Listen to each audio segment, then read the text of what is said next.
Hey, hi everyone. All right, let's turn this a little bit. And we are live. Hi, this is Gloria from Heart of the City, San Diego, and we are going live. I am here with my guest, Dinko Zambrano, and we're streaming from a stream platform called StreamYard. So we're going to give StreamYard a little bit of credit there. Thank you, StreamYard. But we're also going live on YouTube. We're on Facebook, and then we're going to be on all the audio platforms, and we'll send out all the links for you after the interview. But we have someone in the background sharing this all out, so we hope that this gets all shared out to you guys so you guys can know where we are, where to find us. And so my guest here, which I am like totally excited to have all the way from Peru. Yeah. And so let me just give you a little backstory, okay? So a lot of you have known me for a long time, been following me around and stuff, all on, Heart of the City, San Diego, I'm in LA today. So, sorry, San Diego, but we are going global, okay? So I'm in LA, but you guys, a lot of you have followed me all around San Diego and interviewed a lot of business owners and ministry leaders and people like that. And some of my friends that are in the ministry as well, all over Praise Chapel and East Lake, the East Lake community and Rock Church, and all you guys, I love you. You are awesome. But today, I have a friend here, and we're from the same fellowship, Praise Chapel Christian Fellowship, and which is world known and things. But he was over in Peru doing some work there, an amazing work, and we're going to get to that. He's going to share his testimony on that. But Facebook has allowed us to make friends kind of globally, all over the place with so many different people, that it's exciting that when we finally get to meet in person, that we could that we're connected, we can glean on each other, we get to share a gospel message and bring it to you guys here on this global platform. Isn't that crazy? I absolutely love it. I don't know about you guys, but I just this is amazing to me. So today, and a lot of you know that I've been a missionary. I was a missionary for 14 years. So I have a missionary's heart, and I love to get connected with other missionaries. Have a good friend in Poland and lots of people that I know in England and just all over Europe and Spain and, different places, Romania and stuff like that. So today's guest is Dinko Zambrano, and Dinko is kind of a revolutionary, not kind of, but is a revolutionary. And he has changed kind of the setting or the environment of where he is from. And he has this crazy testimony of he has this long profile thing. And that is the reader. So Dinko, I want this to come from your mouth, because you have this wild, crazy, background here of a mother who got pregnant at 15 years old, and then there was a lot of alcohol and abuse involved in your background. Yeah. You were kind of like in the mafia type thing, dude. You were like a bouncer in the clubs. This guy, so kind of share with us a little bit of the beforehand and that kind of background, and then tell us and then bring us up to current in a little bit. Sure. But first, I would like to start by saying a disclaimer that every person I mentioned in my testimony, my story of life, like my dad, my stepfather, my mother, and many other people, in their moment they hurt me as a kid or whatever. Now I have very good relationship with them. I like Thank that. God I've been able to restore Yeah. had a relationship with my father. And my stepfather, even though he died, he also, we were able to do that. So just in case, this is a testimony. It's not coming out of the heart that is wounded, resented. It's just part of my story of life. And I'm glad to share that with a healed heart. Yes, I So, totally love yeah. that. Yeah, as I mentioned, you know, was born in a broken home. Mhm. Whatever the shame of testimony I try to say, it is, my life had all the ingredients for failure. All the ingredients for failure. Broken home. My father in that time, he was, you know, he drank a lot. He was abusive. Then my mom, she was like just a teenager. You know, she was 16 when I was born, and not mistaken, my dad was 17 years older. So 15 plus 32. It's like Wow, it's a big difference. yeah, it is, and yeah, that's how I grew up.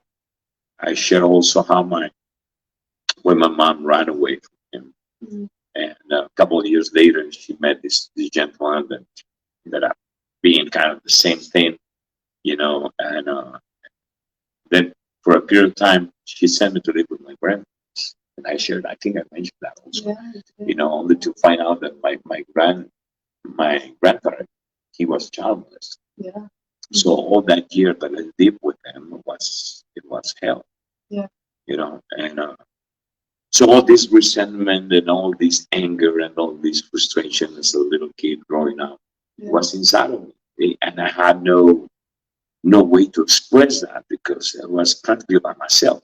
You know, everybody, I like not everybody, right? Mom was busy trying to, put food on the table, Yeah,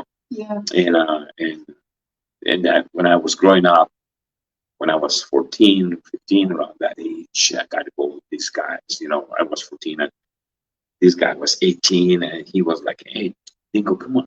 Don't worry. Just forget about you. Forget about your old man. Come on. And he was, first of all, I remember yeah. how he gave me my first spot, Mhm.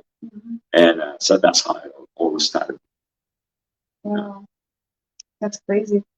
So during this time, so you went back to like, how your mom got pregnant and, you had the alcohol abuse of grandfather and all these things in your background things.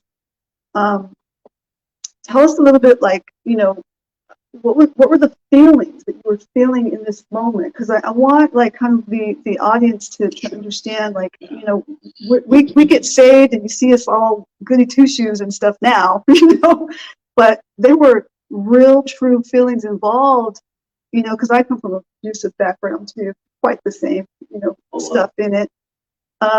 And my dad was a biker and there was a lot of violence and convict and things like that. No, I never did the drugs or any of that. I ran far away from as far as I can go from all that kind of thing. And I thank God that I had people who intervened in my life that were good. And I believe it was God.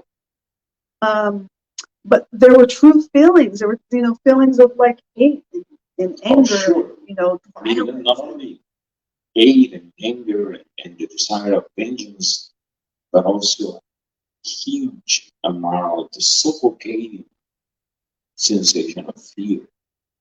Yeah. I was a very fearful little boy. I wasn't one. I was bullied at school. Elementary school. Everyone would take my lunch money or whatever. I brought cookies or whatever I took. So they would take my color pencils, and it was every single day and a half. And it came to a point that I didn't want to go out on break. Between classes. You have time to go on the yard. I just want to stay in the classroom. I was so afraid I didn't want to go out. Yeah. So, and at the beginning it was fear. Yeah. And I believe if there's someone listening to this, they will relate to what I'm sharing. Because that fear, when it's not addressed, it will take you one of two directions, depending on your personality. It will take you to depression.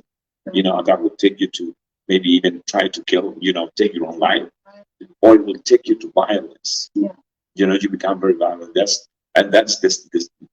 The second option was my case. I became violent. So that fear when I was 14, 15, that was the first time I went on the fist to fist with my stepfather. Oh, wow. Yeah, because I saw how he pushed away my mom. Like, I don't know what was happening. One of these, scenes at home, like it was so common, but he was just, and I jumped, and I went on him. It was bad. It was bad. So, but then I discovered something. There was something I could have control on, and that was my anger, and that's very dangerous. So yeah, those are the feelings I was dealing with in those days. Like the sensation of release. Yeah, that's that.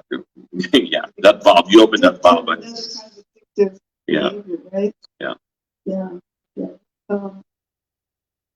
So there was a lot of that, and you shared the feelings of this kind of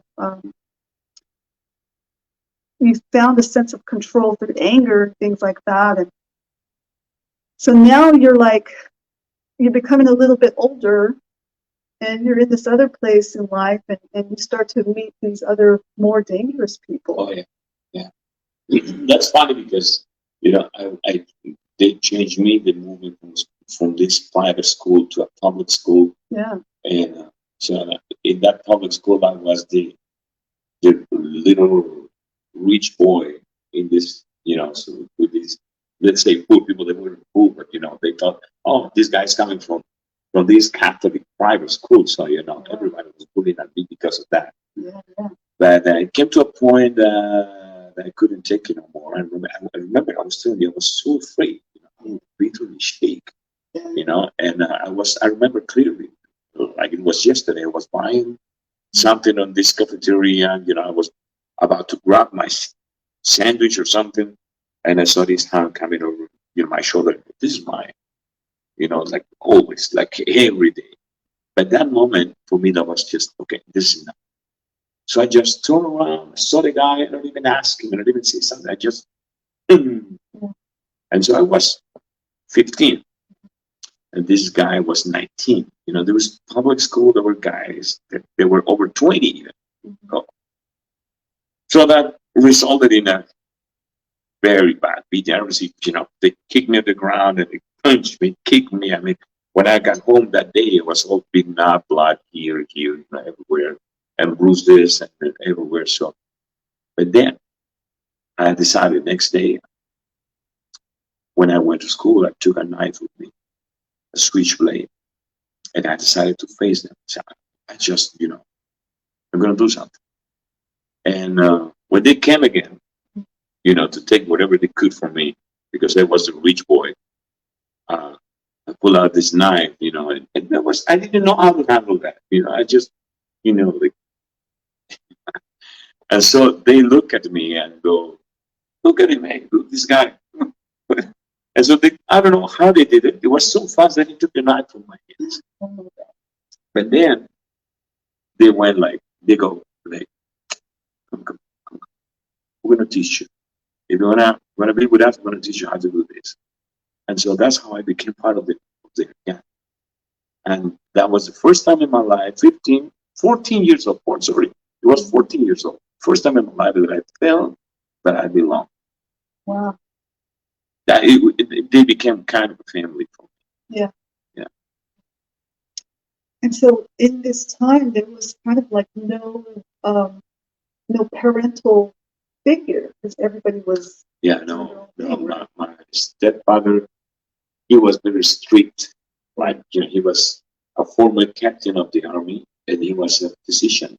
Yeah. So very well instructed guy, a lot of knowledge and stuff. And he was totally like a drill instructor. Oh, okay. No one did that. Because I understand, parents, they need to correct, but you also give love, reassurance, and he never did that with me.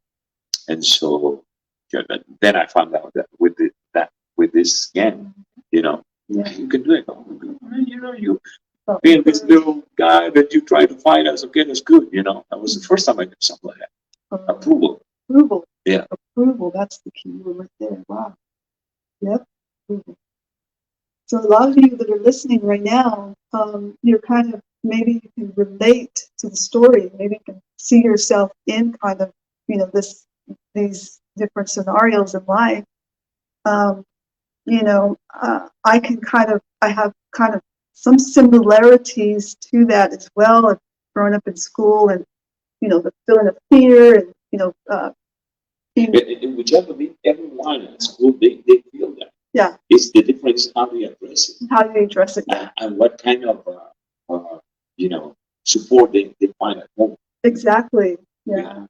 Yeah. And if you don't have it, you're going to find it somewhere else outside. Yeah. Yeah.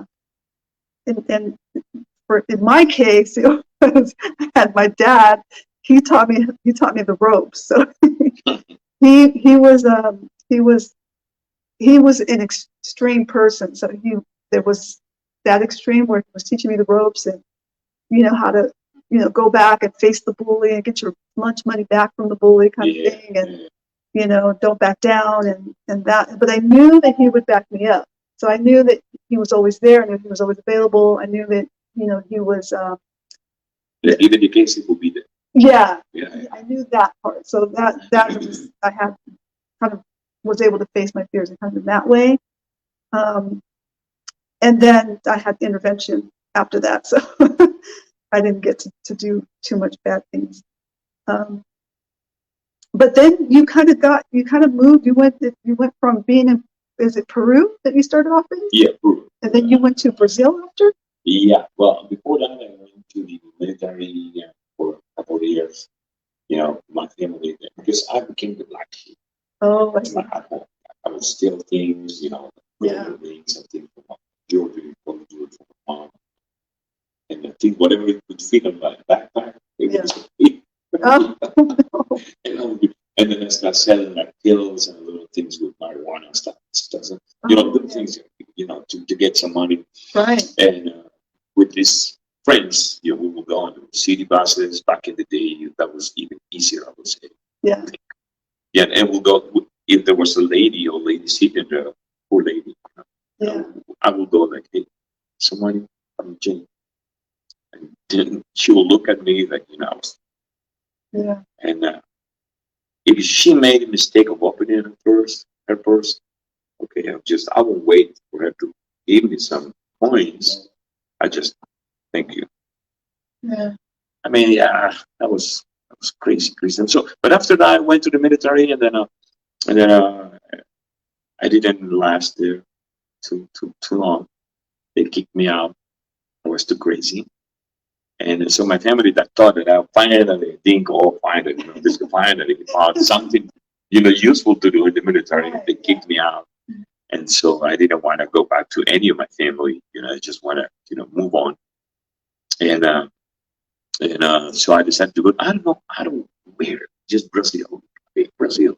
And I went to Brazil. Yeah. With some money that I managed to get, and mom is always mom. So I called my mom, there's this business, white thing. I just need this so much money, which was a lie. Just took that money and some more money somewhere. Went to Brazil. Wow. And in Brazil I started again, doing some bad things, with bad people. I lived for a few months in a favela, these very poor areas where the little houses are put together. Oh, and then what would be the English word for that? No, it's not. Oh, like the projects? No, the project is like like flats. Like flats. Yeah, just very poor little houses. They don't even have running water or bathrooms inside. No toilets. There was just one or couple holes in the ground. We would do our business there. Yeah. And so the federal police was after me. So I literally ran from Brazil.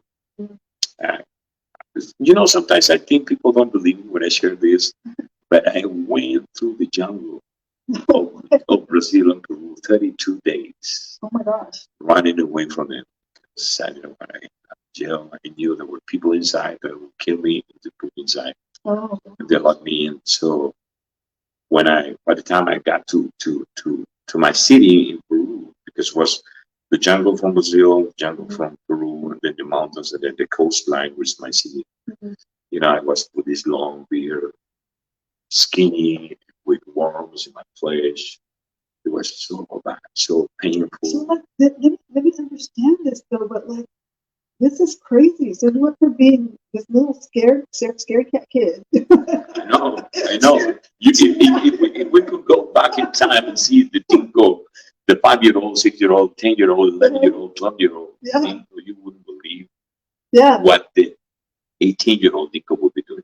yeah, but like, It's- where's your mind at when you're going through the living in the jungle? I feel like so like scared of some. I know, but there was, I think, that's what I think I mentioned at the beginning. Pure It survival. depends. Yeah, I think we all are born with a specific personality. Yeah. All that life does is add to that, Yes. you know, because there are people, some by nature, we say by nature, but there are people that by nature they are like crying, Yeah.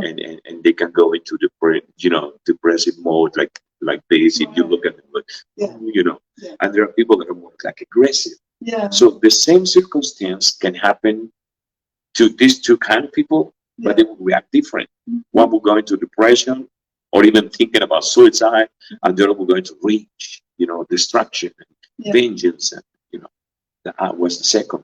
I didn't know at the beginning, but as I told you, when I tasted that when I had the taste of, okay, I can do something, I Yeah. can punch, that changed me. Yeah. That changed me. So yeah. And I went through the jungle 30 plus days. I said 32 because that's what I think it was, but I know it was 30 plus days. And it was a horrific experience, surviving, eating every 2 days, somehow, because I didn't know what to eat, only if I saw bananas, and then, okay, this is a banana, then the rest, I don't know, maybe it's other fruits I could, and with the Indian tribes I met, because I had my backpack. It was a huge backpack. I had a machete, a knife, and I try to sleep at nights. We clean it up and setting up little fires around. So spiders and snakes and it's not crocodile in the Amazon. There's not crocodile. What's the name in English for that? Lagarto. We say lagarto in Spanish, but I don't remember the word in English. It's not crocodile. Crocodile's in Africa. Yeah, like the South American version of the crocodile. I don't remember the word alligator, the kind of alligator there. And so I met an alligator, and I ate snakes, I ate monkey, and so crazy. But I needed to survive, Yeah. and yeah, and I managed to get to my city. I remember was my last pair of pants that I traded with a driver of this bus driver. Yeah. Was going from Lima to Trujillo, my city. Oh, I yeah. didn't have any money, so I go to the guy and say, "Hey, you know what?" And I pulled this pair of pants and say, "Hey, what do you think?" He goes, "Okay, come in." So he dropped me at the kind of the entrance of the city, and I walked for like 30, 40 minutes or more, I remember, to my parents' house, Mhm. only to find out that they were in a fight again. Oh, no. My mom was not there, and so Mhm. the same story. And that's how I got healed. I went to the hospital, got healed with all these little insects and worms in my flesh, Mhm. and from there I went to Ecuador, and from Ecuador to Colombia, which I share also. Yeah. Resume. That's your resume. Yeah. That's a big mouthful right there. I need to process that for a minute. Like, I'm like, man, you went from this little kid being scared to now this older, young adult guy who's in the jungle surviving, and just like in pure survival mode, eating from the jungle and selling things, trading and with the oh my Indian gosh. tribes. Wow.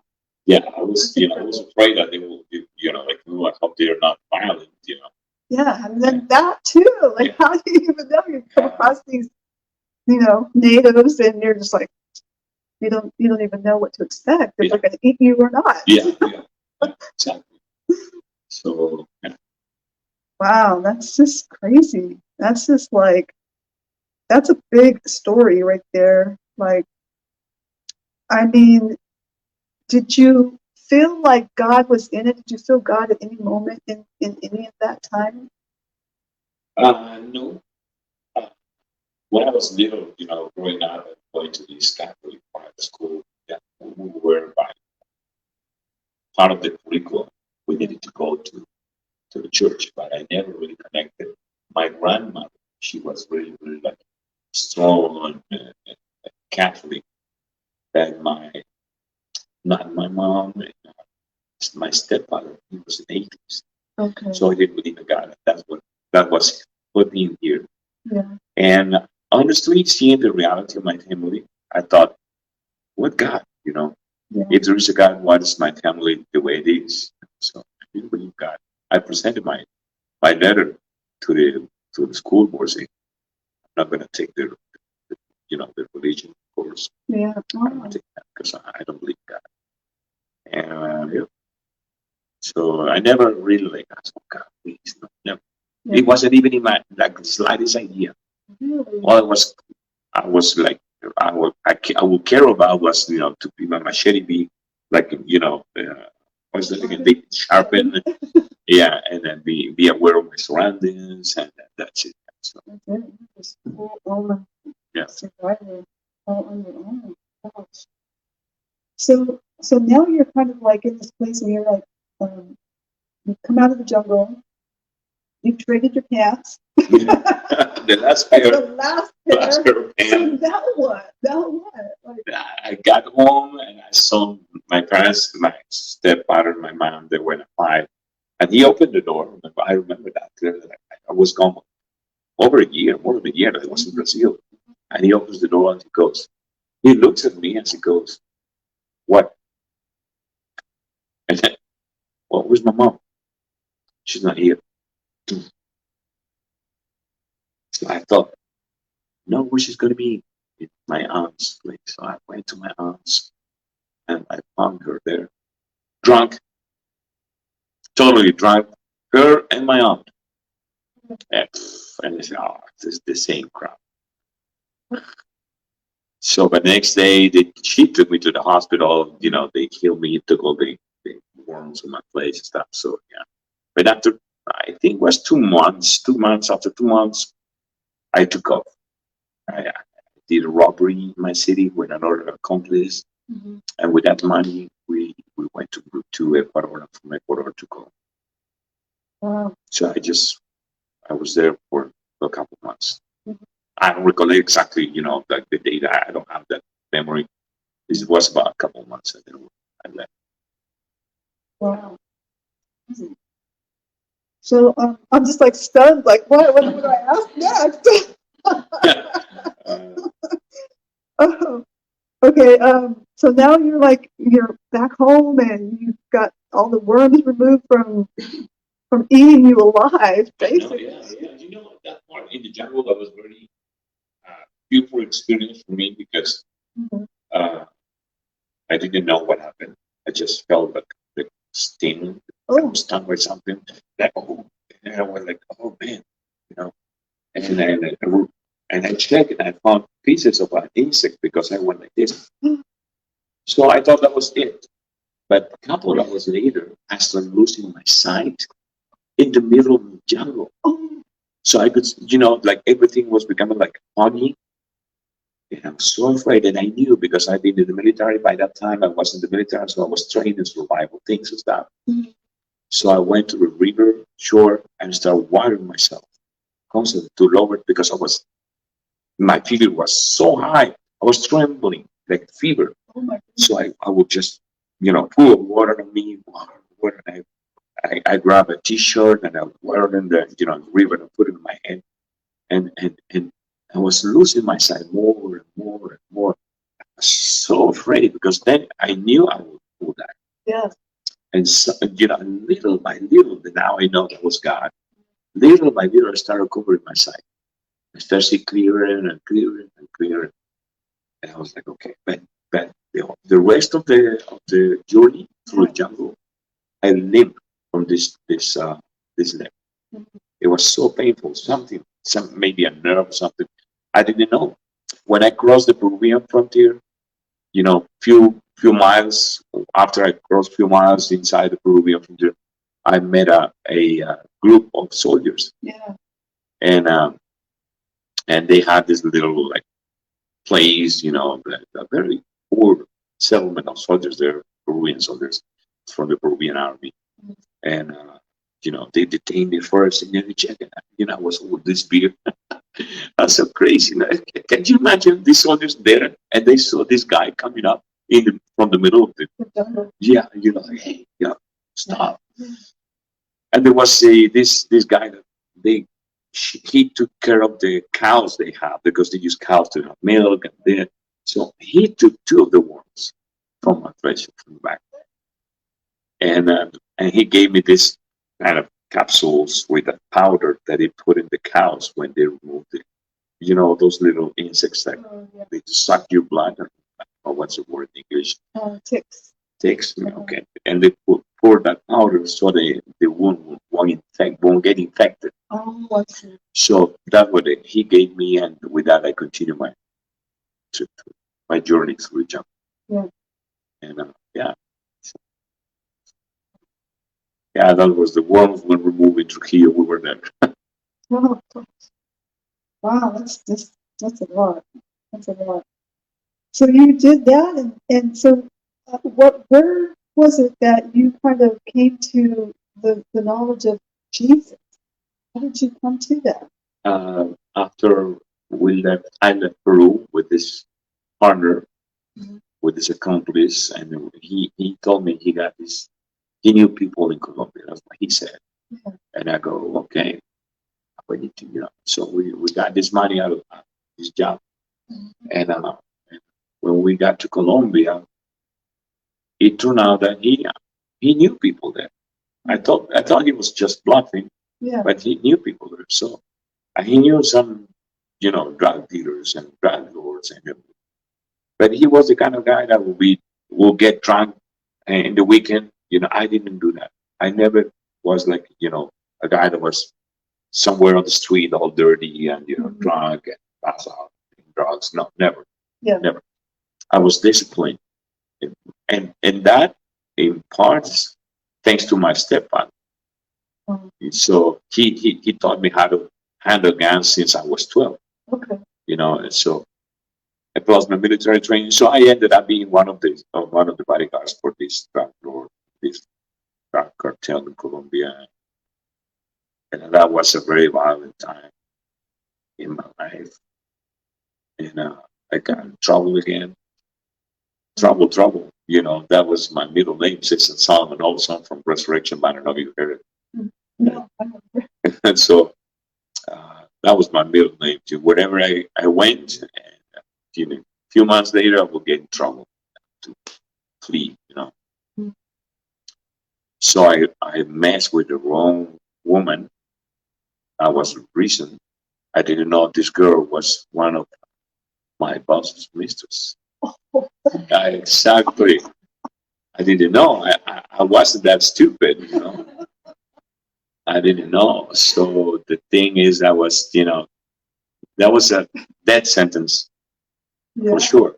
Yeah. So that's so many details in between. I don't know if we have time to share all that, but I also, because they took me to the desert in Colombia. Yeah, I was sleeping. We had a house. All the security team. We had a house where we could go and rest before the next day if we had a job to do. I was resting there in a hammock, and then suddenly I felt someone put a back on my head, punch my throat, punch my arms, and they lifted me up like a package, put me inside a car, and they drove. And I don't know if you know this, but whenever someone takes you like that and don't talk to you, it's because they're going to kill you. either start talking to you like they use cuss words and they are you so and so you laugh and whatever they say is because they want to break you and get information out of you. But if they say nothing, you're done. So they were really quiet. I didn't know who they were, and they drove and they finally, they took me out of the car. And there was these two cars, and I could feel the sand. And when they removed the back, I saw that was the security team, the people I work with. And then somebody told me what happened. I didn't know. It doesn't matter. It's too late. So they hit me with their guns. And so it's very gross maybe to share this, but the sentence, the way they kill you when you mess with the wrong woman, especially if it's the girl, one of the bosses, is they rape you first. Oh, damn. Yeah, they rape you, all the men in the team, they rape you, and then they okay, this is a testimony. They cut your genitalia, put it in your mouth, and they suffocate you with that. And so whenever let's say you're walking down an alley and you saw this guy, with the thing here, okay, he messed up with you. And that's how they send a message.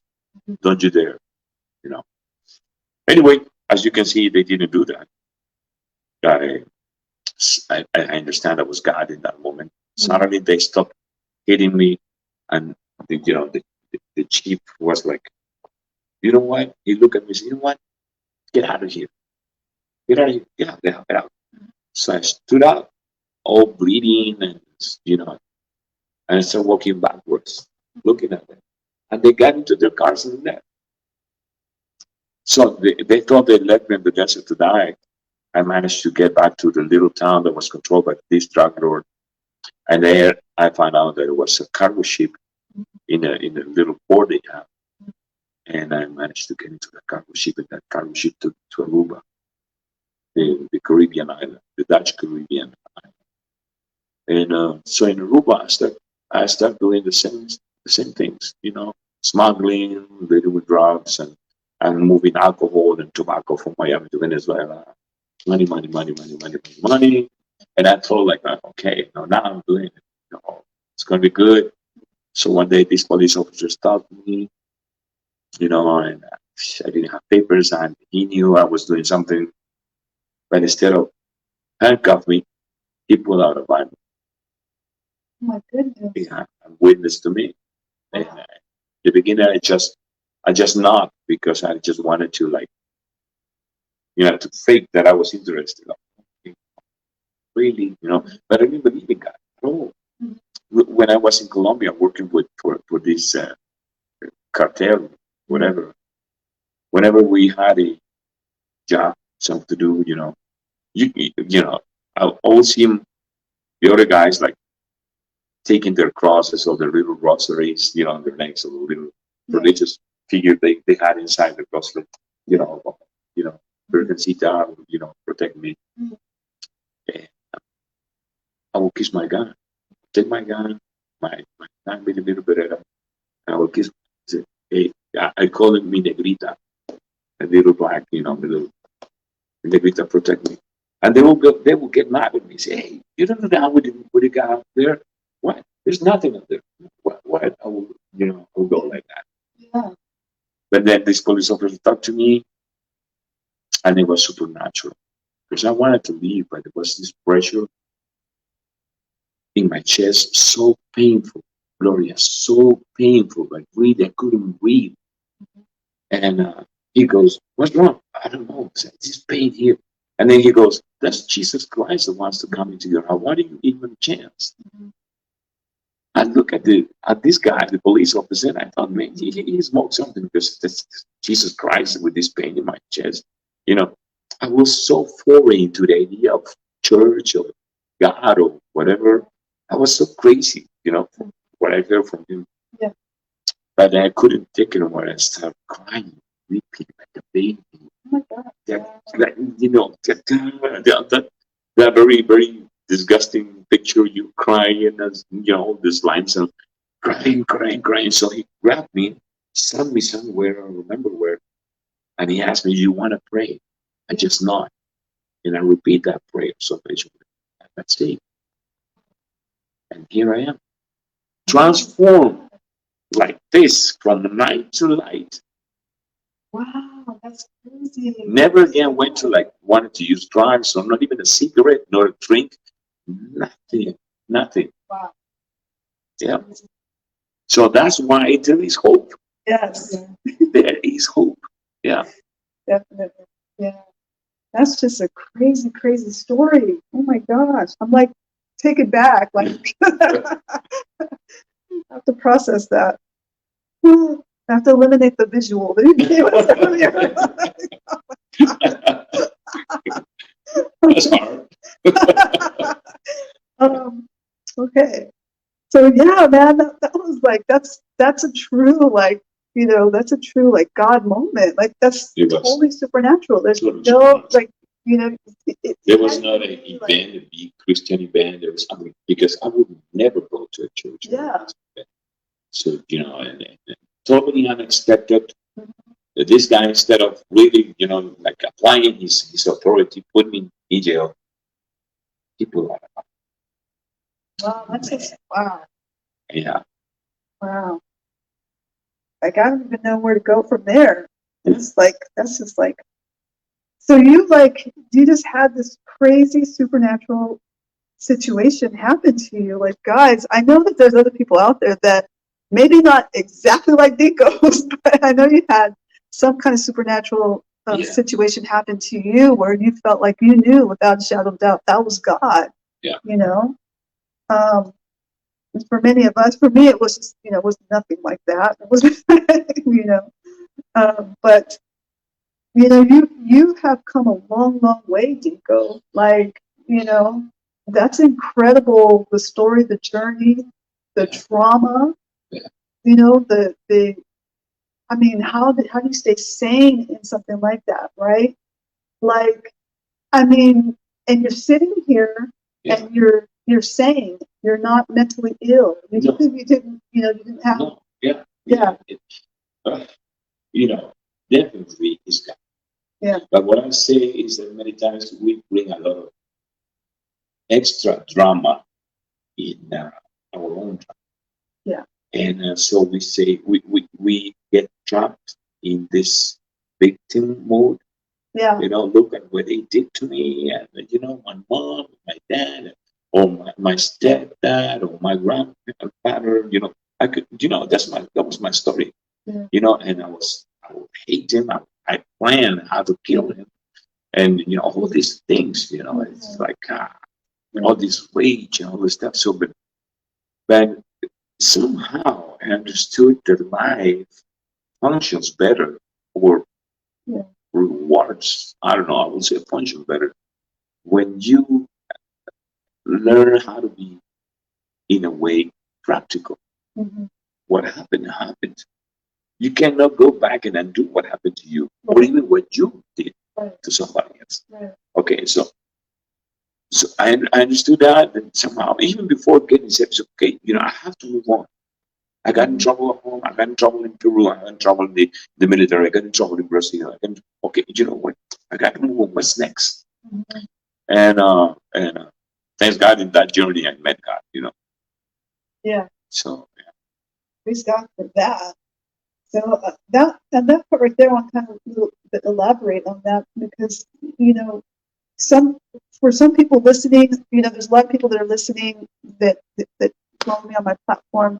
A lot of people have been through divorces and things. I went through a divorce, and there's just lots of things that people want to be stuck in, and they want to stay in the look what they did, look what you did to me, kind of mentality, and it's not going to help. no, Stay stuck there, right? Yeah, because they think they don't have control over anything else. Yeah. So the only thing they believe they can control is their pain and their anger. Yeah. So this is mine. So I'm not letting this go. Yeah. Because when I remember, even at least through pain, I feel like I'm control something. I want to feel alive in this pain. But so let it go. I would say to the audience, is one of the bravest things a human being can do. Yeah. Yeah. Totally. Yeah. And we thank God because we've been, our sins. Jesus already paid the debt for all of that. There's no, Yeah. we can't repay it. Yeah. So we just have to accept that it's already been done. It's Yes. already done, and all we get to do is just. He wants us to enjoy the "it's already done" moment, right? Yeah. Enjoy that, and ride on that, and believe that for all of us, right? And so you have a beautiful wife, and you have Yes. beautiful children, and they're all so talented. Yeah. Wow. Yeah, that's another story because my wife now, she's not the mother of my daughters. Yeah. And when I started pastoring, his wife, first wife, we started together, the first ministry back in 1996. I've been pastoring for 25 years. Mm-hmm. And but somehow, when I was in the hospital, underwent a surgery and hernia, I was working on something very heavy. I did not have this thing that was working for low something. Yeah. And so they took me in some emergency, and then that was the moment she took advantage of and left home. I didn't see it coming. And we were not like, separated or, we didn't, I wouldn't say that our relationship grew cold. We were fine. Yeah. She went to see me after the surgery. Honey, how you doing? I'm going to take care of you. Don't worry. I'm going to bring you clean clothes because I was working. So she took my clothes and she was supposed to bring new clothes for the next day. The next day I was being released from the hospital. Yeah. That night she left. Mm.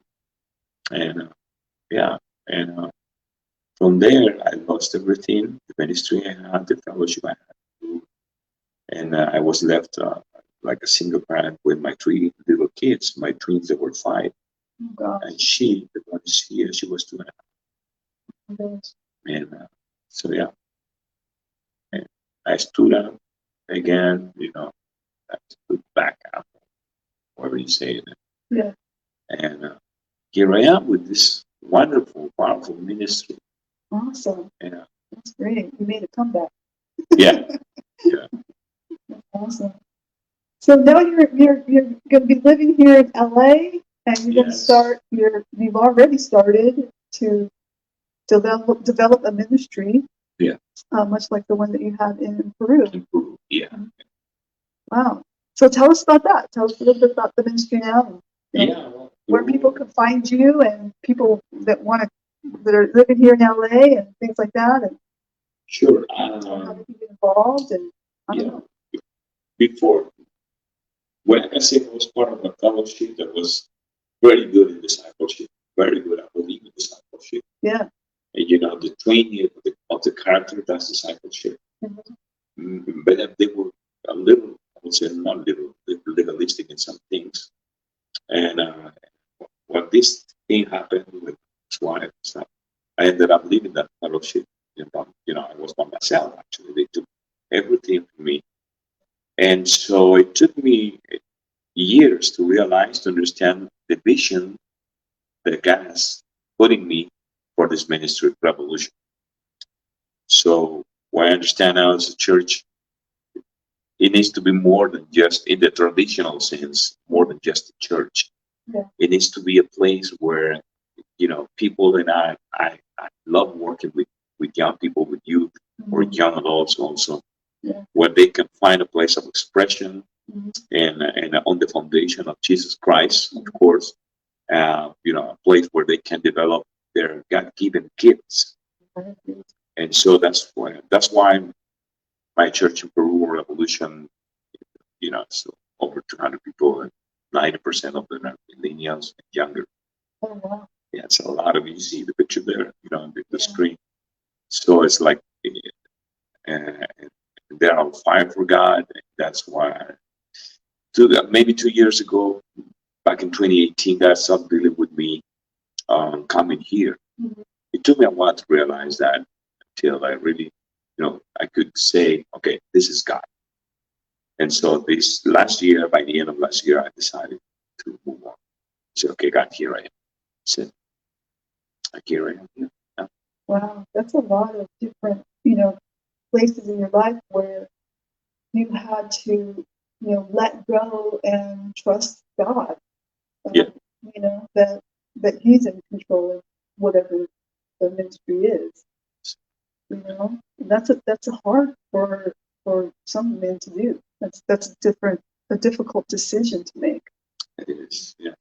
Because sometimes we get our identity lies in that, right? And developing that ministry where it is, and now you got to uproot, come to another place, and then start all over again. And it may be different. Yeah. It may even look different. But you have to kind of figure that out as you go along and go with the flow with that. And that's a whole new kind of learning, and the culture and culture. The way people relate to each other. And yes, it's just the language. Yeah. And it's different. It's different. So, but that's the truth. I like this sensation, this feeling, this thrill. Oh man, I want to see what God's going to do. For me, that's the way I define faith. Faith is saying, okay, God, I'm standing in this and this. What's where you jump to the pool, that little the diving board. Diving board. So faith for me is like I'm standing in this diving board. Yeah. And God tells me, jump. And I jump while the pool is empty. Yeah. Trusting that God will fill it up. Yeah. That's for me faith. That's faith for me. Totally. Yeah.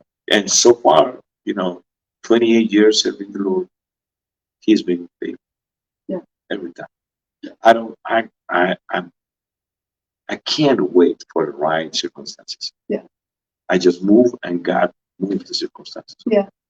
So your identity, you what I'm sensing from you, feeling from you, tell me if I'm right or wrong, I don't know. But what I'm sensing is that your identity is not in the name of that ministry. No. Your identity is in God, in the calling of God. In the moment I stop answering the call of God, I lose my identity. Yeah. And with all due respect I have for many, many, many pastors I know through the years in the different countries, different continents. Yeah. Sadly, many pastors they relate their identity to their ministry. Yes. And if that ministry is gone, they disappear. Yeah. That's why for me it's so powerful to be able to learn to let go. Yeah. When I was deciding, I talked to different pastors before making the move to come to the States to work. Yeah. Some of them they say, Dinko, what's going to happen? You leave that church, that ministry in the room. Yeah. What if? On the what ifs, the what if. Okay, so no, at the end that never was. That was mine. That was never mine. I'm sorry. Yeah. That was never mine. And it didn't belong to me. Yeah. I was just someone that was in charge of lead. And I relate now to my ministry in Peru. I oversee. They call me. They consult with me in some sensitive decisions. Mm-hmm. But that's not my identity. People can say, "Oh, Dinko Zambrano, the pastor of Revolution in Peru." Yeah. But I'm here now. Yeah. So that's my identity. Yeah. That's called. Yes, that's where it's at right there. That's what I like. That right there. Yep. That's what I know because I've been there. I've been in a ministry, and I know what it feels like to wonder what your identity is, and then to find that that is not your identity. Your identity is in Jesus. Right. And no matter where you are, that you're just the vessel. Yeah.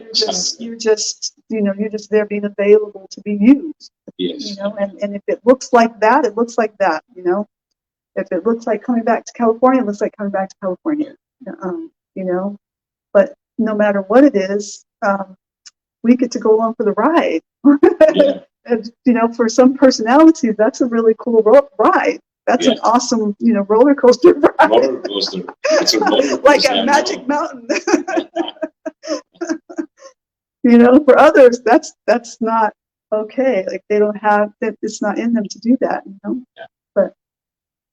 but everyone's different. So, Dinko Zambrano. Wow, that's crazy. Anything that you want to say before we close out? Just believe in God. Dare to believe in God. If you haven't, like, you know, given your life to Jesus, this is not religion. It doesn't have to. It's not related to what church you're going. It's you know, it's relationship. It's not religion. And if you happen to be in that spot in life where you say, you know, there is no hope, this is so difficult, I wish my circumstances were different, or I don't know where the camera is, this side or that side, this side. I don't know. I'm looking at the screen, so anyway, I just wanted you to know that I'm looking at you and I want to say, just, you know, believe in God. Give him a chance. You might live the rest of your life in awe when you see what he can do through someone that decides to believe. Yes. So just do it. Don't be afraid. And there is hope. If you were connected with us since the beginning, you know, my life had all the ingredients for failure. But now I'm a vessel of honor in his hands. So yeah, that will be it. Amen. Amen. So with that said, guys, Dinko Zambrano. Dinko Zambrano. But you can find him, follow him on his Facebook link down there, and Instagram, YouTube. Exactly, and TikTok. TikTok. Yeah, we got to have TikTok, you know. So bye, guys. Thank you for being here. I see you guys. I see lots of you guys coming. I see. Wow, look at that. Awesome. All right, bye, guys.